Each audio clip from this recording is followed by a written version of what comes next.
Time now for the second part of the Felixstowe News logistics comparison between the port of Felixstowe and its new competitor on the Thames, London Gateway. And here are the latest construction shots of this new port, showing the eastern end of the quay, where its first berth is due to open in 12 months' time. In this report, we're looking at the port's background logistics, and the first thing to consider is what we might call its local area.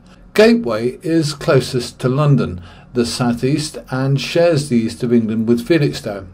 London Gateway and Felixstowe are about 70 miles apart, but that puts Gateway just 28 miles from central London, while Felixstowe is 87 miles away.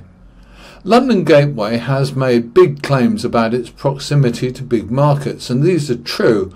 On the map, London and the southeast add up to a population of around 17 million, and including the east brings it up to 23 million. That's around 36% of the UK population, and arguably the best off segment of the UK's population too.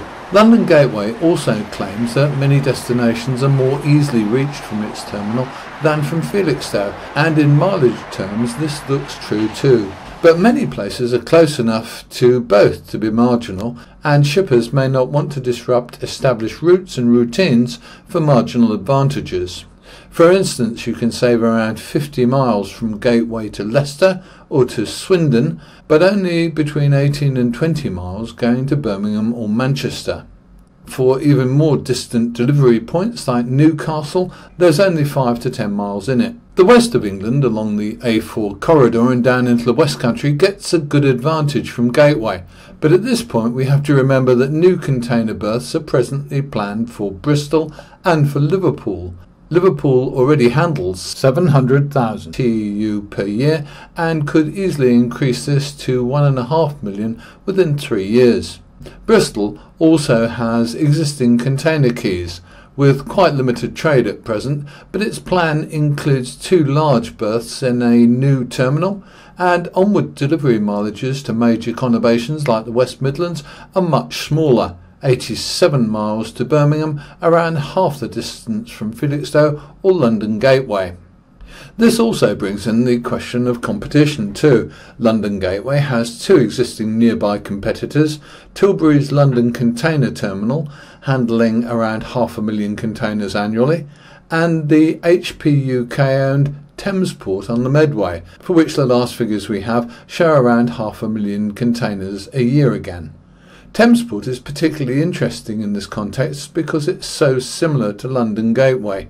It's within easy reach of the M25, it has rail links and a largely unoccupied hinterland available for development.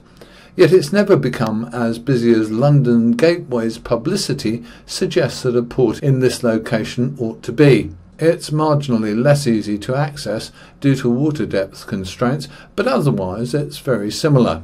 As I'm working, the Thamesport website shows just 13 vessels calling over the next 15 days, as opposed to Felixstowe expecting the same number of vessels over 1.5 days. There are no real conclusions to the story as yet, but we'll continue to keep our eyes on the ports of Felixstowe, London Gateway and the others, and bring you more news as we have it. If you have a port or shipping related story to tell, or that you'd like us to cover, contact us using the email address on the website or at the end of this item.